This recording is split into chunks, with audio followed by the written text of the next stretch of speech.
Okay. All right, I think we'll get started, because usually I do a bit of an introduction to these things anyway. So welcome to all of you that have joined us. As usual, we try to put on sort of fairly regular webinars about either some of the products that we manufacture ourselves here at Insight or some that we sell. And so this week I want to talk a little bit about what we sometimes refer to as a scoop probe. Some people will call them flow impact probes, but a type of sample probe that, I think somebody commented in there, on Friday, I'm doing the Worley Parsons trading one. So I am doing a course on sample probes on Friday as well, but that's an overall sample probes one, Charles. Suddenly, sorry. Sorry, I have to look. Old eyes don't read as well as they used to. So I'm going to talk about today is a very specific type of sample probe, which can be used to extract a sample by using the sort of the inertia or the energy of the flowing process fluid to help drive the sample extraction and flow loop process. And so show some photos of them up here. I'm going to show this photo again after we talk a bit more about how they work. And then I'll pick one up and show you one on the camera here too.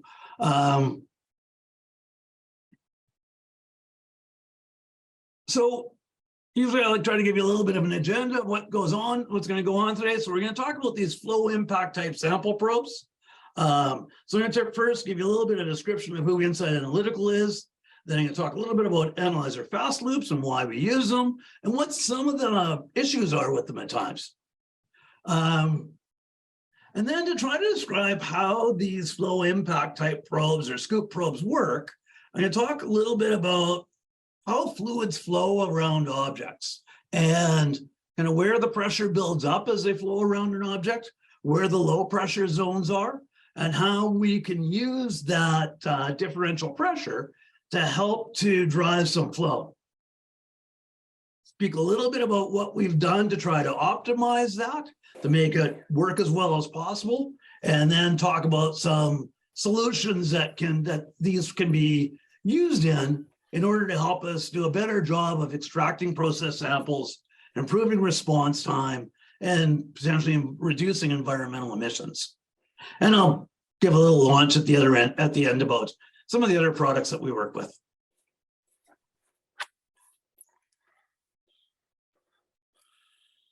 So Insight Analytical, we're a Calgary-based systems integrator and distributor.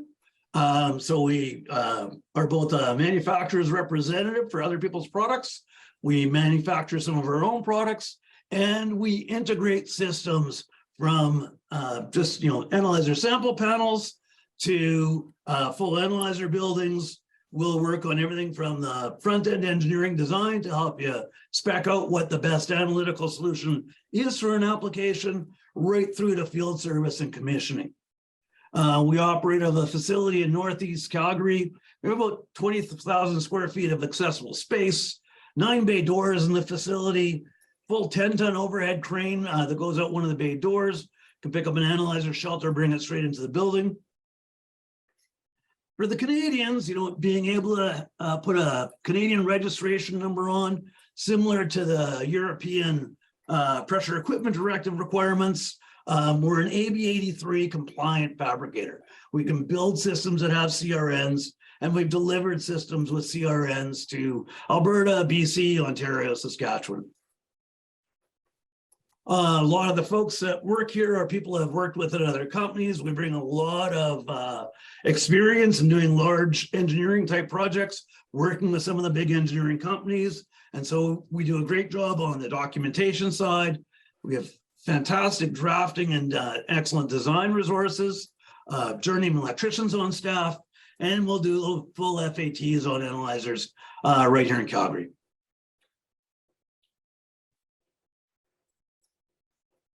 On that systems integration side, we'll work on everything from custom sample panels full process analyzer integrations, PLC and automation, full analyzer buildings. We'll get involved from that front-end engineering design portion of it through to detail engineering. And then, of course, we'll do the full fabrication, install and commissioning. And we really have focus on having a strong service team and being able to support any of the products that we put out in the field. So service is a big part of it to us. Some of you may know me from teaching analyzer sample system courses elsewhere. I used to travel all around the world teaching courses on analyzer sample systems. We feel it's one of the things that we do really well is understand what's going to make an analytical system work in a given application and try to put the right sample system around it. And I guess that's particularly relevant today because we're going to talk about probes for extracting samples. So first thing I want to start about is, what's the issue that we're trying to address here? And for many of the analyzers that we might put into a system, and it may not even be analyzers, it may be grab samplers, it may be composite samplers. We often mount these in enclosures that are a distance away from the actual operating process. And as a result, in an effort to get sample over there, we have to find some way of driving a flow loop that brings flow over to where the analyzer or the sample conditioning system is and gets it there fast enough that we can get the kind of response time that we need. And so, frequently, if we can, we often would like to find some source of process differential pressure. Maybe it's an orifice plate, maybe it's a process pump, and pick a sample point and a return point that are on the upstream and the downstream side of that. And using that process differential pressure, drive flow through a fast loop. And this is the way a lot of sample systems are put in. And it's a great way to do things. But it requires that we have two sample points that have differential pressure between them that can be used to drive the sample. Or it ends up being that in order for us to get that sample to flow, we end up having to put, a pump into the system. And we'll talk a bit about issues with pumps. Or if it's a gas phase sample and we're sampling from a sample point that has pressure, we will require that we have a low pressure vent and perhaps vent our bypass flows to atmospheres or to flare headers. And so all of those can potentially be issues to us. So we'd like to have a way of providing a convenient solution that allows us to drive flow through a fast loop without some of the downsides of perhaps adding in a sample pump or venting to atmosphere.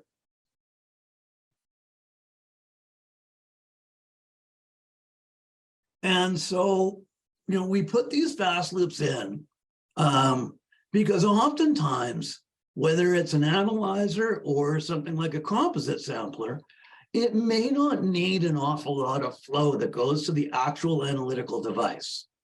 So, if we're looking at something like a composite sampler, the pump on the composite sampler that's injecting sample into the cylinders may only be pushing a milliliter in every 5 minutes. There's not enough flow there to purge out the lines. Even if we've got an analyzer like a gas chromatograph, well, we only have 50 cc's a minute, maybe flowing through the GC itself. So we have to put a bypass loop in there. If we run really low flow rates in the piping that's bringing the sample over to where the analytical device is located, we can get really long response times, really slow response. Essentially, when we talk about time delay in sample systems, the simplest way of looking at it is, if I've got a certain volume I need to purge out, well, and I know what my flow rate is, the time it's going to take is that volume divided by the flow rate.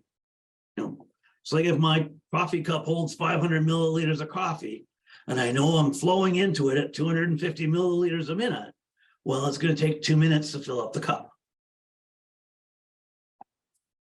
So what we often do in our analytical systems is implement a fast loop of some kind, a bypass flow system that ensures fresh sample is always available for analysis in a timely manner.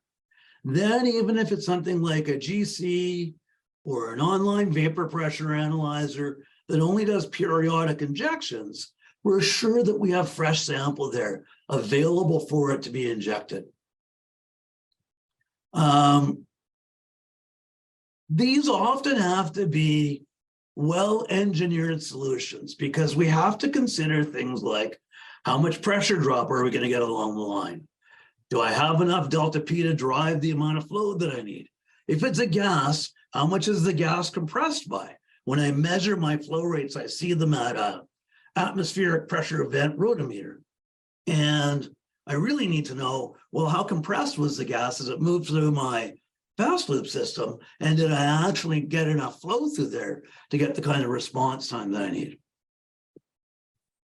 By the way, I usually mention to people, I certainly don't mind being interrupted as I'm going through these things. So if there's any questions or comments along the way, please feel free to just jump in. You can either put them up in the chat or just turn on your mic and interrupt me, please. So the common problems that we see, it's a blank slide. I'm sure it would be nice if that we didn't have any problems, but sometimes we just don't have a low pressure return to. We know we have a sample point, and perhaps that sample point is at some elevated pressure. But if we don't have a low pressure return point to take our sample to, we start to immediately have troubles. Well, how do I get my fast loop to flow? I may end up having to put in something like a product recovery vessel and run my fast loop over to where the analyzer is, fill up a big tank with process fluid, and then have level switches and a pump that pumps that back to process. It can add a lot of complexity if I don't have a low pressure return. And, for the fluids that we see in the refining and petrochemical type industries, we can't just put these to a drain. If you're sampling water, you can often put it to to the drain. But for process fluids that are hydrocarbons, we really have to find a way to get them back into the process. So one of the difficulties can be, well, I just don't have a source of differential pressure that allows me for a place for, say, my bypass filter to return to. We see this a lot, for example, with composite samplers. I show this as going to an analyzer sample conditioning system, but this could be a probe that I've got in, and maybe I've got crude oil going through here. And if this, instead of a filter, is my little pump, to pump this over into a composite, well, this pump only strokes about a milliliter every 5 or 10 minutes. So it can take a really long time to purge out this line. And if I don't have a return point to create a fast loop, it creates a lot of bias in my composite samplers. So one of the problems can be on a liquid system, we just don't have a convenient place to make a fast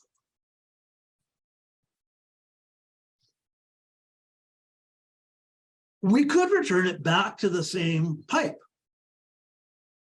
but there has to be differential pressure created somehow. So one of the solutions that people will do for that is to add a pump to the system. Usually, if we're going to put a liquid system in and put a pump in, we'll put the pump actually at the sample point. But I wanted to kind of use the same drawing and then just add the pump onto it. So we can certainly add a pump into the system. And that will now be a way of creating the differential pressure that we need in order to get flow through the system. However, it's often underestimated how complex speccing out the right pump and how expensive procuring the right pump is. And often if we're going to mount it out at the sample point, we go, well, I can't just put in a pump. I actually have to do civil engineering, pour a pad for the pump, run electrical out there, and then I may want temperature switches in case the pump starts to overheat, flow metering. And so all of that can add a lot to the expense of my installation.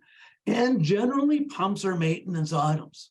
And so we would like, if we possibly can, in our analyzer sample systems, to avoid adding pumps if we don't have to, because they generally add more maintenance to the system and more cost.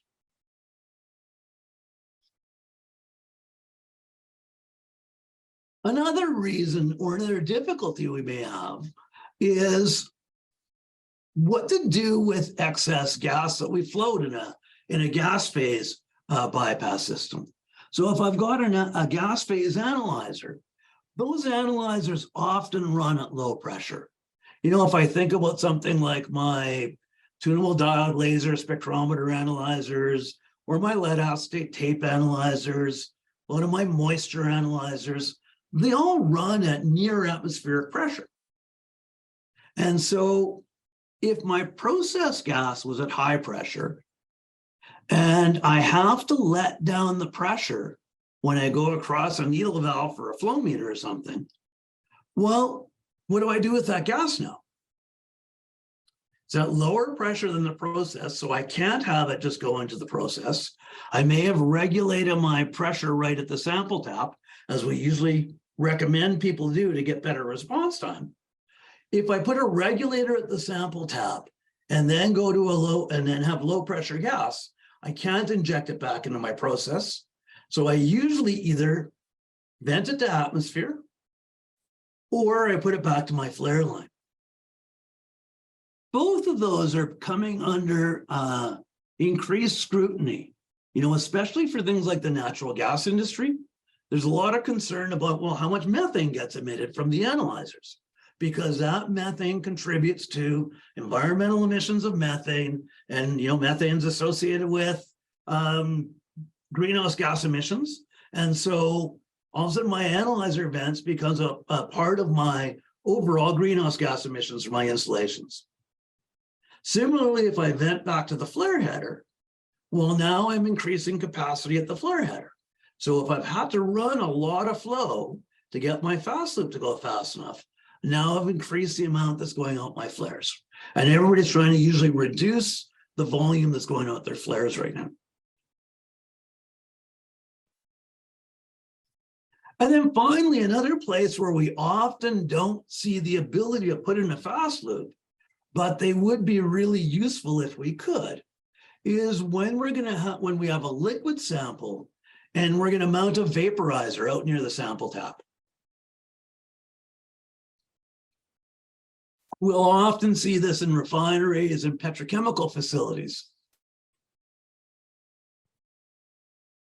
Oh, there's a question from Glenn Perry about liquid flow rate determination in your pump fast loop. How's it done? Like flow metering loops? Yeah, I mean, that's another question you have to ask yourself is, how am I going to determine what flow rates I need? So that's going to be a matter of some engineering calculations. How much, you know, how am I going to determine how much flow rate I need in that fast loop? And then I've got to look at, well, how am I going to meter it? And so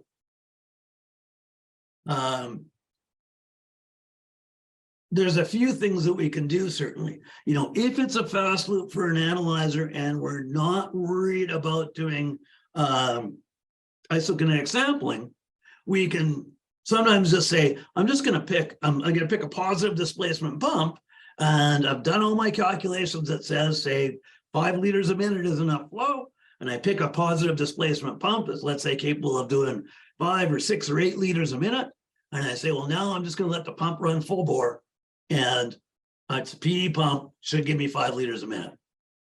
Obviously, we can put flow metering in there as well, and that can be electronic or, you know, just a visual flow indication. But then if we want to do isokinetic sampling, of course, now we may want to put a variable frequency drive on that pump and say, well, I want to get the pump running so I have the same speed in my fast loop as I have in my matching the velocities in my process lines. So there's a bunch of considerations that certainly come there. One of the ones we found on liquids that we kind of like using were analyzer flow systems, because one of the questions is meter type. We've found on some of the more dirty streams like condensates and crude oils, some of these thermal type flow meters, I hate to pick, we use Reatherm a lot. There's a bunch of other manufacturers. Reatherm makes a nice thermal flow meter that works well for the sort of flow rates that we see in analyzer sample systems. And it's nice because it doesn't seem to plug off much, wax off, etc. Going back to this vaporizer issue, the problem with liquid vaporizers is we can't usually vaporize very much liquid. When we want to make a cup of tea fast, we don't put very much water in the kettle because it takes a lot of heat and energy to go in there to heat the water up. And so it's the same with these little vaporizers. There's not very much contact area between the liquid and the vaporizer. So we can't vaporize very much liquids. And so we'll often see flow rates into these in that 2 milliliter a minute sort of range. Because we've got to get enough heat in there, not only to heat the liquid up, but get over its molar heat of vaporization, make it become a gas. And so what that means is that all the tubing run upstream of that and the probe, the only flow that's going through that is that 2 milliliters a minute.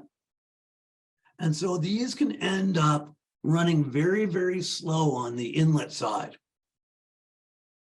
And we see a lot of these installed up on a pipe rack someplace, and there's a vaporizer up there, but there is no fast loop around it. And so as a result, there can be long time delays on the inlet side.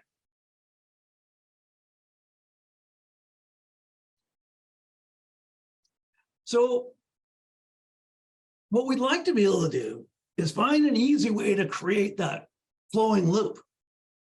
Find a way that we can drive process flow as simply as possible and as cost effectively as possible. And one of the ways to potentially do that is to use the energy that is in the flowing pipe itself to help create that differential pressure. And it turns out we can do that through an application of Bernoulli's principle, which Bernoulli's principle really states that wherever, if we've got fluid in a flowing system, when there's an increase of speed in that fluid in one part, there'll be simultaneously be a decrease in pressure, and vice versa. If the velocity of the flow of the fluid slows down, the local pressure there will increase. And so we can look at that and say, well, what happens if I put a cylindrical object in there? Something like a probe. If I had fluid flowing in this direction and it impacts on an object, I get a high pressure zone where it impacts on it. Makes kind of sense. I've got this object there and I've got fluid coming up and it hits it. And so it creates pressure there.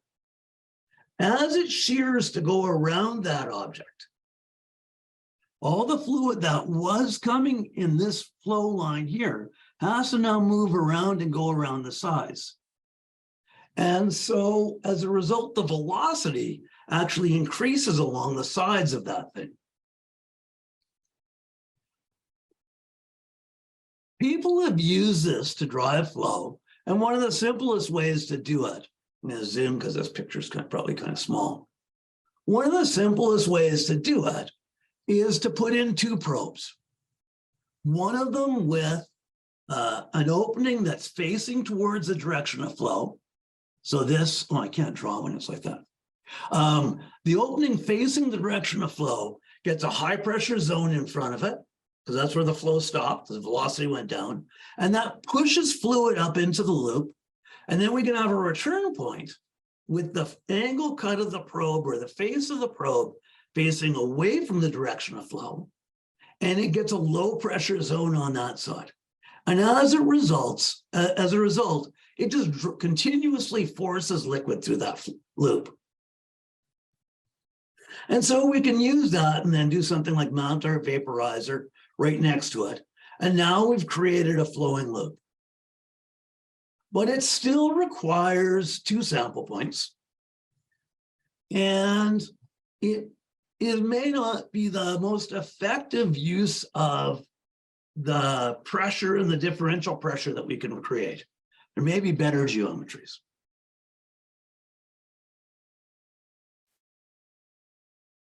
So the little animation at the bottom, it just shows some CFD results for looking at flow rates around cylindrical objects. And the red shows increasing velocities. And so you can see that in front of the probe is usually where it has a low velocity spot. Pen's not working here.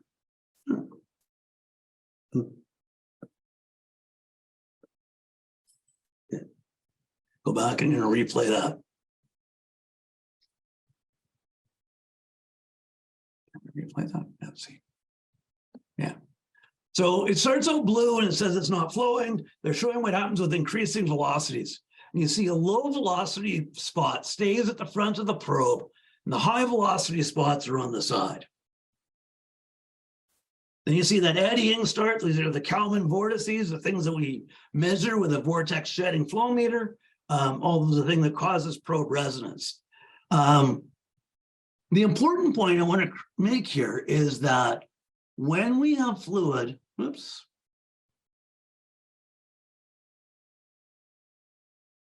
when we have fluid flowing towards that cylindrical object, it creates a high pressure region at the front of the object, and it creates low pressure regions at the sides of that object.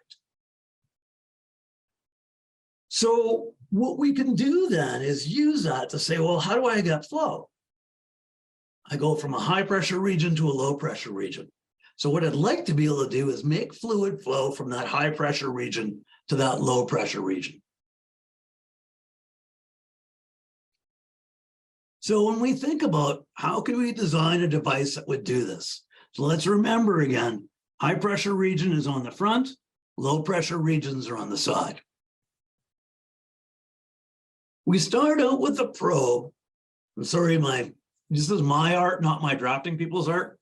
I'm kind of like a kid with crayons. But we start out with a probe that has a scoop, if you like, a nozzle that is facing towards the direction of flow. So in this case, my flow is going to be coming in at this way. So I've got an open port facing towards the direction of flow. Remember that means I'm going to get a high pressure region that builds up right in front of that. We can use that high pressure region to start to drive fluid into that scoop and up towards a central assembly or tube. Imagine now I attached a piece of tubing on there. So I have this now and I've got a high pressure region and it wants to push fluid up that tubing. But it needs a return point. So I can use, if I put a central piece of tubing in like that, I can use the annular region around it as a place that fluid returns. So this can be where my fluid is returning. It's coming in the annulus of this pipe. The annulus between the inner tube and the outer tube that makes up the pipe. And I can cut slots onto the sides of that pipe. Remember, this is going to be on the sides over here where the low pressure region is. So now fluid that's returning into that annulus sees these large openings that it can return back into the process pipe, and it's on the lower pressure side of the valve of the probe. So now I can have flow that goes directly up from the high pressure zone, returns back on that low pressure zone. And this can drive continuous flow through the system. So let's see if I can do this on camera. So here's an example of one of these probes. So there's my large opening, if you like, that's going to face towards that direction of flow. And you can see there's the slots cut in on the sides. So what that does then is the stuff that comes in that opening goes straight up and comes out this central tube. That can be created into a loop that comes over and returns back into this fitting and goes into the annulus region. So now I have, sorry, I got somebody in the waiting room here. There we go. Now I can have continuous flow that's driving flow out through that central region and returning it back into the annulus region. And the whole trick of it, or one of the pieces of this, is to optimize the shapes and geometries in here to try to make the maximum use of the available differential pressure. You've got to make that fluid, make that 90-degree turn without losing too much of its energy. And so by optimizing that using computational fluid dynamics, we're able to get a large increase in the amount of flow that we can drive through these systems. We basically can say we make better use of the differential pressure that flowing around that cylinder creates. And when we compare our models to models of some other geometries, it's about a 2x increase in the total amount of differential you can drive. And that's really important because for the sort of velocities that we typically see in pipelines, we don't get an awful lot of differential to work with. It's not like we have tens of bars of differential pressure. We're talking about differential pressures being measured in the, in the few kPa kind of ranges.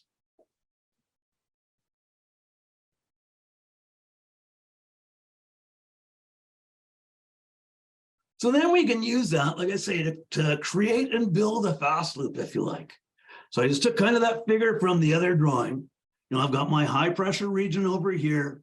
It's driving flow up. I've got my low pressure region over there. Well, I connect that with some tubing, and now I can make a flow loop.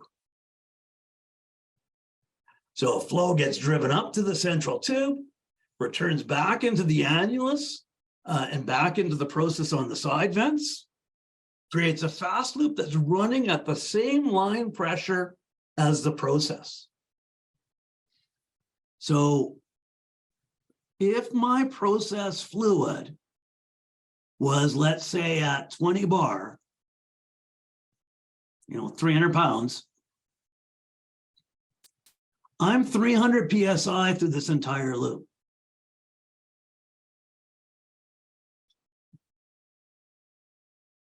That's important because generally, a lot of times we have problems in analyzer sample systems is where we've had to change the temperatures or the pressures. It's where we get phase changes happening. So for example, if this is a liquid, since I don't have to drop the pressure anywhere, I don't end up getting bubbles in my liquid. So I get to run a fast loop that runs at full line pressure and can return back to process. If this is a gas, the fact it stayed at line pressure means I can return my fast loop right back into the same pipe. So if I'm trying to minimize how much has to go to my flare header, it's a lot better to me if I can return it back into my process line than sending it off to flare or to an atmospheric pressure vent. We can do this all out of one port. We don't need two sample points that have differential pressure. We can include, if it's got low pressure drop, some sample conditioning equipment. It has to be something, sorry, Glenn, does the return connection identify the upstream side of the scoop so you know the position of the scoop? Yes. So what we do when we assemble them always is we put the return branch on the T facing the direction that the scoop is. So I would know that I want the return branch of this T facing upstream towards my direction of flow, because that's going to mean that the scoop is facing the direction of flow.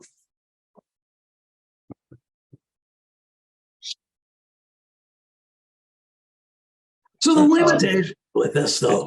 Oh, sorry, there's Mal? another question. Sorry. Yeah. Was there another one? Unless you covered that. Oh, I did before. Yeah. Okay, sorry. Yeah, no worries. So as I mentioned, though, the limitations is these don't create an awful lot of differential pressure. So it means we're going to have to use, for liquids, we're going to want to make sure we use large diameter lines and try to keep that flow loop as short as possible.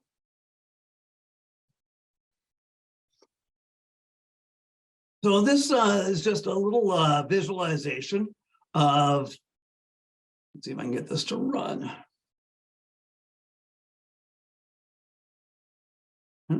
Not sure where I got to click on here to get this one to run. Oh, maybe. There you go. So it's a visualization of what's happening. This is actually done in our CFD model. So there's fluid flowing down the pipeline. It goes into the scoop, drives itself up through there, comes back in on the return line, returns back into the pipe as it's flowing past. And so this gives you an idea of kind of how that flow works and what it looks like.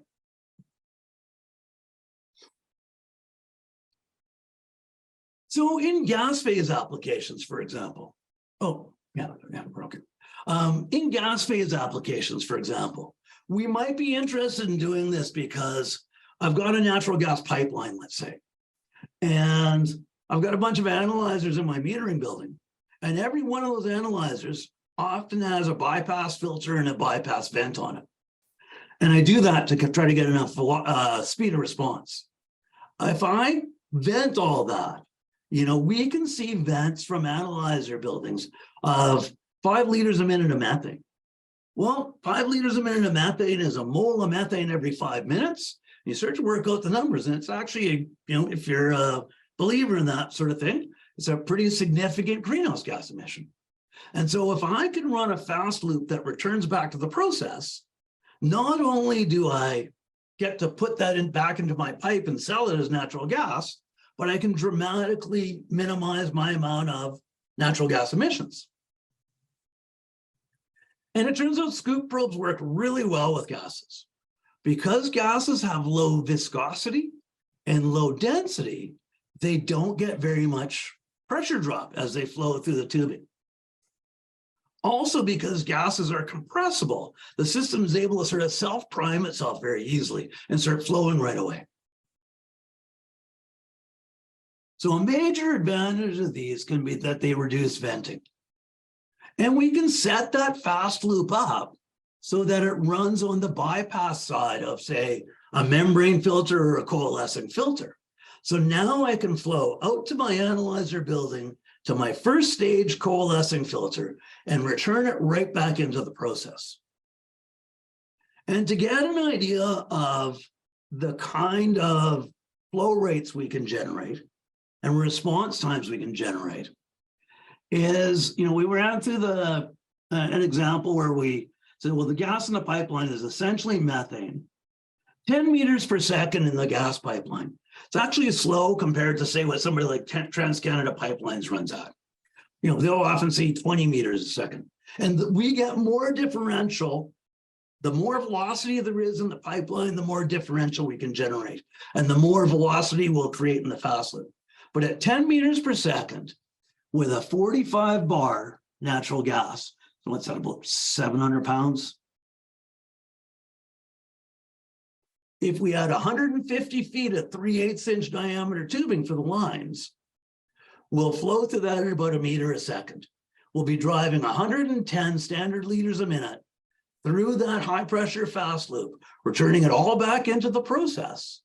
And we'll get 30-second response to get out to that feed side of that filter or up to that sample conditioning cabinet.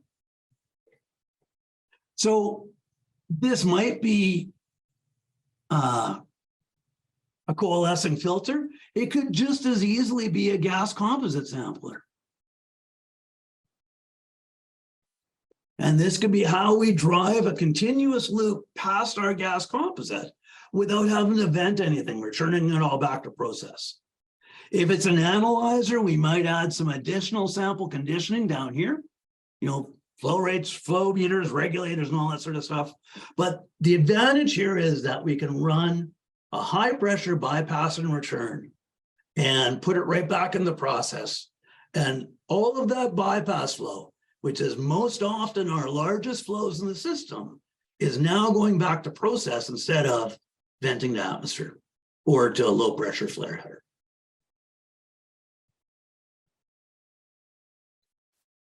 There's also even some analyzers that may run very well at the operating pressure of the pipeline. Common things for this would be things like hydrocarbon dew point analyzers. My screen background. Hydrocarbon dew point analyzers run want to run at the line pressure. And so if I can create a fast loop for this in a gas application, I can run this right through my dew point analyzer and get line dew point measured at line pressures and temperatures. If I put a probe like this into a flare header, so for example, I may have a flare that I'm worried about, well, there's H2S in my flare. I don't want to vent any of the gas that went and flowed to my analyzer. Well, I can put the scoop probe in, run continuous flow around that loop and pass the sensing head of, say, an optical oxygen analyzer and do oxygen in my flare gas. Many of ours, or several of our spectroscopic type analyzers, Raman spectrometers, near infrared spectrometers, often want to run at high pressures. And so again, I can put this into a flowing pipeline, use it to drive high pressure fluid past my measurement cell and make my measurement at line pressure and return everything back to process without having to put a pump in. And similarly, although I said gas applications, I thought I'd throw a couple liquids in here. This again works really well for things like liquid sensors, like pH sensors, conductivity sensors. I can have a probe that continuously extracts a loop, flows past that transmitter, and obviously, I don't show them on here because I'm lazy and I didn't want to draw them all, but I can have valves around all of these things, right? And so, I put large bore ball valves in, so I don't get pressure drop across the valves. And now I can isolate my transmitter and do maintenance on it really easily.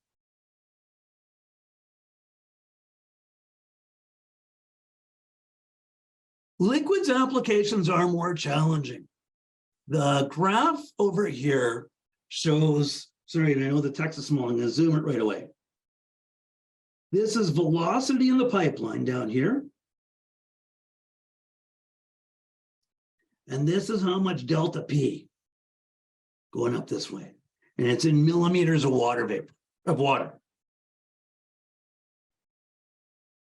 And so if you look at that, you can see that if I was around 2 meters a second, let's see if I can move my cursor on. Do you guys see my cursor?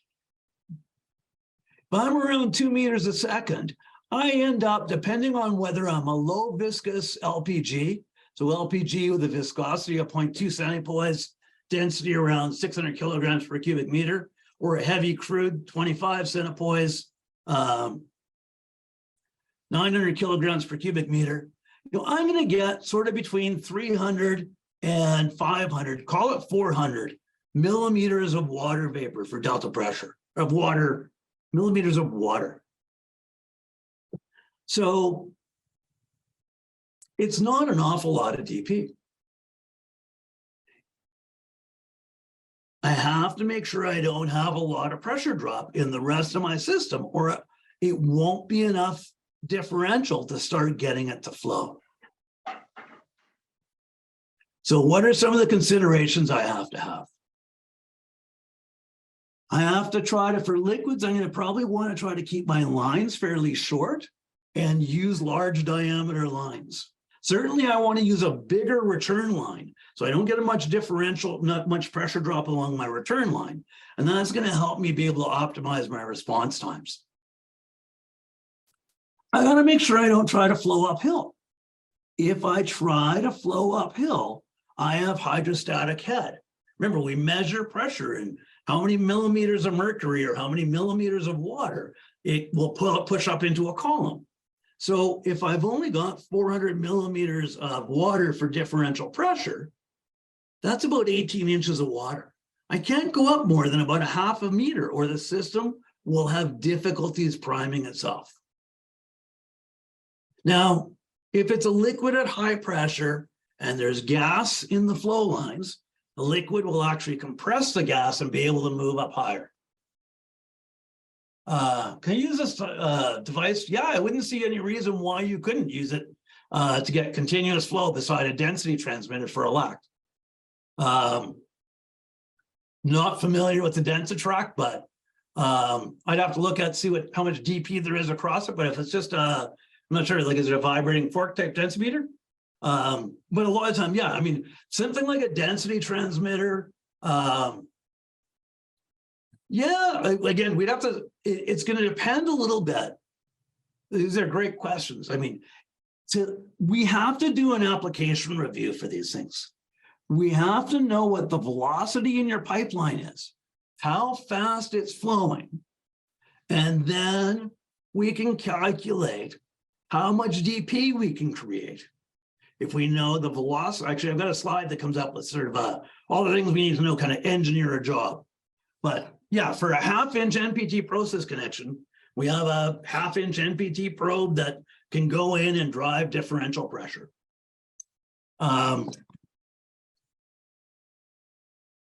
Ideally, we don't want to have to go over much hydrostatic head, much vertical change in elevation. So for liquids, we would like the sample point to be on the side of the pipe, the probe to be mounted in, going in horizontally.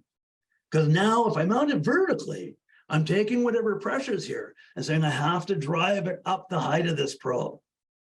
So if I can mount it horizontally, ideally if I can mount it in a pipe that's fairly high, and so it's downhill over to where my analytical system is, it's the best. Otherwise, we've got to come up with a way to prime the loop. This is just like siphoning gas out of your car. Yes, threaded. We do it with both threaded and flange process connections. Typically, for smaller bore ones like this, we've looked at mostly going to the threaded type connections and manufacturing of it too. And larger ones will typically go with pipe and weld it onto a flange. Got a slide coming up with pressure. I think it's enough that we can go onto a 600-pound ANSI class system. I think it's to 1,500 PSI, but I'm talking out of my memory and I'm old and that's not always so good. I think it's on a slide that I've got coming up near the end. There are other ways you can get these things to prime. You can use a Baker pump to pump liquid into the lines first. And remember, this is just kind of like what you do with putting silicone oil in front of a transmitter, pressure transmitter, right? Pump some in there first, get it so the line's full. So the installation considerations, we would prefer it to be mounted like this down here. We also have to remember that in liquid pipelines, the velocity is a lot lower. You know, in a gas pipeline, like a natural gas pipeline, we'll see numbers around 15 meters per second. In a liquid pipeline, we might see numbers like 2 to 3 meters per second. And the amount of differential pressure we get is proportional to the velocity. So these lower flow rates in liquids mean they don't generate as much DP for us. We've got to be aware in the installation of how we're doing our pipe runs. If we pulled off this probe and then try to go up to an overhead pipe rack, well, we've got to overcome all that hydrostatic head. So again, the system may have difficulties priming itself. And then we have to add some way of making it prime. Priming can be done by backfilling the line with fluids, using a Baker pump or something like that, by just opening the, typically the return line, to atmosphere so you can bleed all the air out of the system, and then you've got pressurized liquid and it's pushing out towards that vent. So we did an installation with a client where we said, if it doesn't prime, you got to open this valve and pour it into a bucket. And that'll prime the system on its own.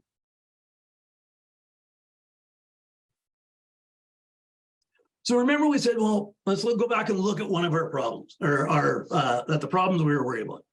You know, one of the first problems we talked about was I don't have a place to create my fast loop tube. Well, now we get to do it out of just one sample point. So we can have a single point in return. If we're trying to build a fast loop for liquids, we want to base it on our process velocity estimates and differential pressures. And I'll talk about that on the next slide. And then we got to calculate how much pressure drop we're going to have along these lines. Darcy equation lets us figure out how much pressure drop am I going to have along 10 meters of half-inch tubing that's flowing 830 kilogram per meter cubed crude oil. I can make a calculation of how much pressure drop I'm going to have. We've got to carefully evaluate how is it going to get installed in site. Are we going to keep from having vertical runs? Problems can be is our installation guys might go, hey, I'll just run the pipe up over here. Well, that upward part may make it difficult to get the system to prime. If we do this properly, we can overcome the need for a pump, or we can just put a little small pump into the loop that we say, I turn the pump on, only need when I need to prime the system, and I use a flow sensor to tell me, do I need to prime the system or not? Note, I said that I wanted these probes mounted horizontally, and I've drawn it vertically over here. Just because it's, again, easier for me to draw it that way. So when we want to do an application evaluation, what do we need to look at? We need to know what the pipeline diameter and flow velocities are. So diameter and flow rate lets us get what the velocity is. We need the fluid inflow. What's its density and what's its viscosity? You'll see in here, we've shown a bunch of traces for different lengths of tubing and how much DP or how much velocity we can get into the tubing run.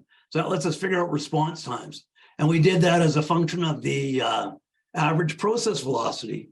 But this was done for a 5 centipoise, 830 kilogram per cubic meter, 40 API oil. The lower the density and the lower the viscosity, it makes it better. So we need to know what the pipeline velocity is. We need to know the properties of the fluids. We need to know if we have to overcome any hydrostatic head. And then we need to know the tubing run lengths and diameters. From that, we can calculate differential pressures. And from that, we can estimate what the fast loop velocities are going to be. We can determine what our response times are going to be and whether the system will be self-priming or not, or if we're going to need to find a means to prime that system in order to get it flowing. I'll put up a link to our website towards the end.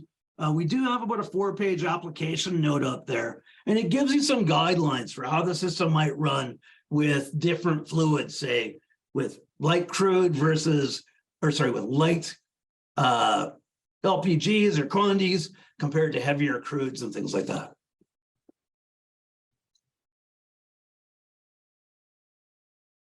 So let's go back and think about that liquid vaporizer problem.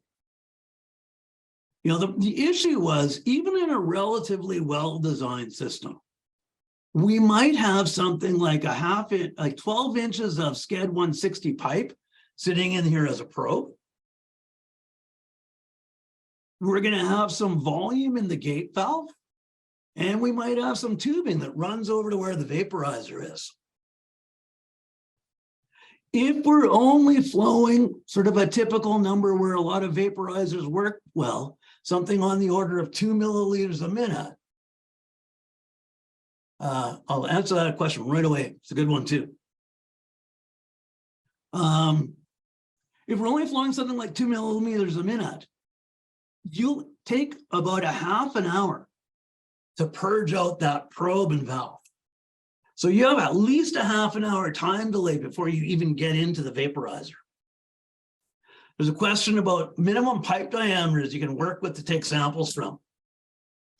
So the smallest probe that actually, that's not true. I didn't bring the smallest one we use. We have a smaller one for gases, but this is probably the, on the order of the smallest probe that we use. We want to be able to get those flow by nozzles, the side ports, into the flow. So if you say that that's about 1.5 inches, we probably would say around a 3-inch pipe. Kevin, feel free to chime in but around a 3-inch pipe is going to be probably around the minimum that we're going to be able to do. We do have a smaller version that we've used for some natural gas sampling. And maybe that could go in a little bit, might be able to go into a 2-inch, I don't know.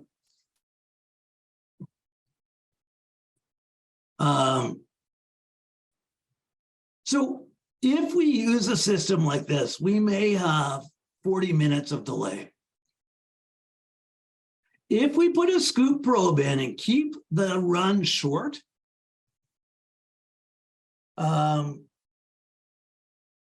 we can run a bypass now right in front of the vaporizing regulator. We can take the regulator and put a T right into the side port out of it. Or if you're using something like a test comm, it actually has an in and out port for the fast loop part.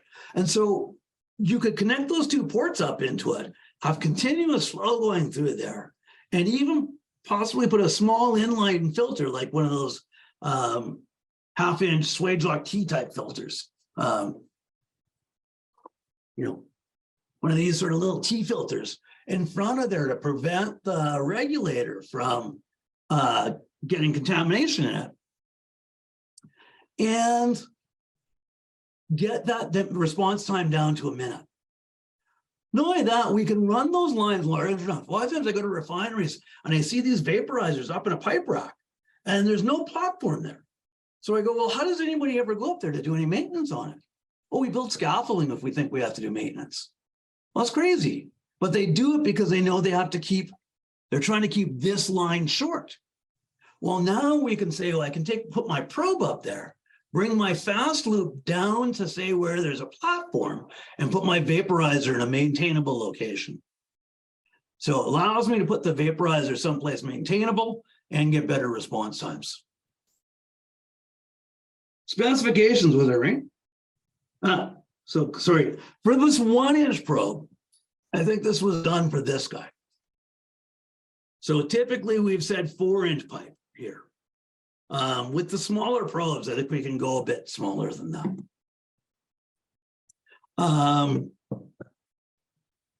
Where's my pressure rating? Yeah, maximum pressure rating, ANSI 150, 300, or 600 pounds. We need to know that when we're thinking about what flange we're going to weld onto there.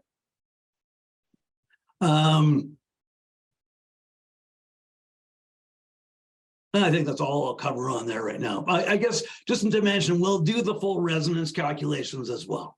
But so because somebody should do a probe resonance calculation when we're looking at these. So I mean, generally liquid velocities are fairly low. Gas phase ones is certainly you have to consider that.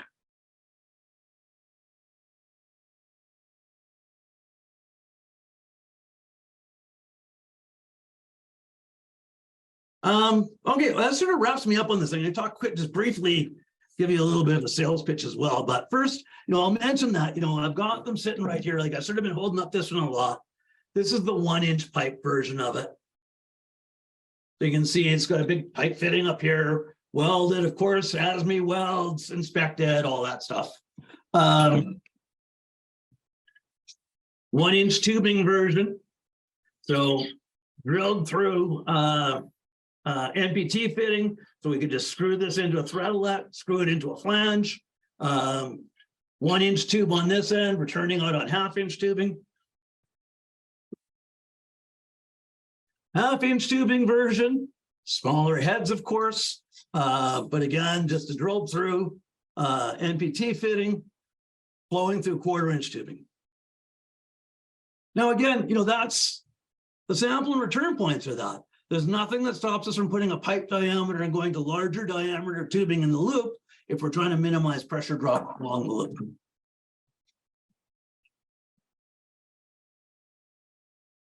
I will just mention that we do a variety of other products that we design, manufacture here. Things like, we've had a number of places where we've wanted an effective and cost-effective spring return valves. So we've manufactured assemblies that allow us to add a spring return onto a standard Swagelok 1/8 3/8 inch valve. Do it for 2 ways and 3 ways. So you basically have a dead man's valves. We do probes for sampling things like natural gas. Looks a lot like a little thermal well, but there's actually a hole through this probe, so we can actually pull a gas sample from it. We had a customer who wanted very fast responding probes for their natural gas pipeline, to things like liquids carryover sensors. Oops, why is my pen not drawing there? Liquids carryover sensors. We'll do probes that have NESI components built right into the probe. Sample accessories to put a heat exchanger above a probe so that it can be used to cool the gas sample down and drop liquids back in the process, especially if you're worried about, well, where would my coalescer drain to? Solvent recovery or solvent flush tanks for some of our analytical systems. So we do a number of other sample system components that are on our website. And so that kind of wraps me up. If you want to, you can certainly get more information off our website. We do record all of these presentations and they will end up on the Inside Analytical YouTube channel. And if you would like to get more information, you can always email me or call me directly. If there's any questions, I'll be happy to address those. And I'll just put my little marketing pitch up at the end too, of these are some of the other products that we work with.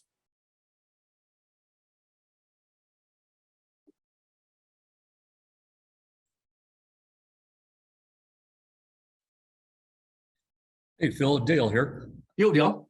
Say, could you put your probe through a packing gland assembly to make it retractable? Good question. We had a client who asked us about that. We've looked at it, and it's certainly a thought. The issue becomes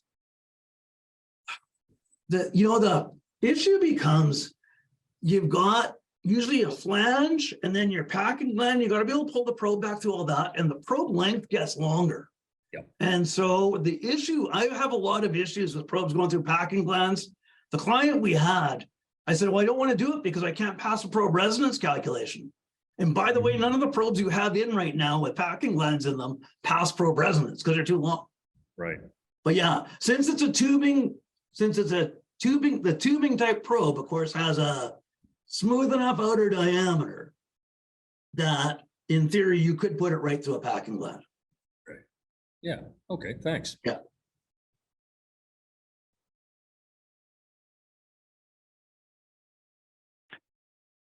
Hi, this is Tony Petito here. Can you hear me? Hi, Tony. Yeah. Yes, yes. I have a couple of questions. I guess one, in a way, you already responded. But yeah, normally with this type of probes, I mean, you have to, when you do the calculations, you need to take into account bending moments and also vortex in the induced vibrations. Yes. You say that you can provide those calculations, right? Yes, we can. Yeah. Okay. And the other question is, I saw that the rating was -20. Have you done any special applications that, for products at -40, like refrigerated propane or? I'm gonna defer. Did we put it to -20? Yeah, I think why, I'm not sure why we chose particularly that temperature range, unless Kevin might be on it. He might be better to answer that question. He's more the materials engineering type than I am. I can't see any issues with doing it personally. I think it's just a matter of making sure that, we've used the right grades of steel and everything. Okay, and the probe, when it comes in a flanged version, is it stainless steel? Is it carbon steel? What material is the actual flange? We've done stainless steel flanges typically. Okay. Now, because sometimes the issue we have is that, carbon steel is slightly, the rating is slightly below the carbon steel. Mhm. So if you want to have a fully rated system in a pipeline, you have the connecting flange is carbon steel and this one is stainless steel, then you have to, Oh, I see. Yeah, yeah. you know what I'm saying? Is Yeah, that yeah. instead of, it's a minor thing, but it affects the entire rating of the entire pipeline into which is connected. So Again, instead great of question. 1480, instead of 1480, I think it's 1440. I mean, it's not much, but it does. Right. Yep. Yep. Yeah, it's a great question, and that's one I'd be happy to try to get you an answer from, but I'm not the the materials guy that can answer that one. But it Okay. can't, I mean, again, I don't know whether is there any issue? I mean, I suppose, and again, we could do the whole thing out of carbon, I suppose, if we wanted to. Our standard so far has been to do everything out of 316. Okay. All right. Thank you. I think, no, that was a different product. Sorry, I was just trying to think. We quoted something else that we had to look at some unusual materials for, but that was different.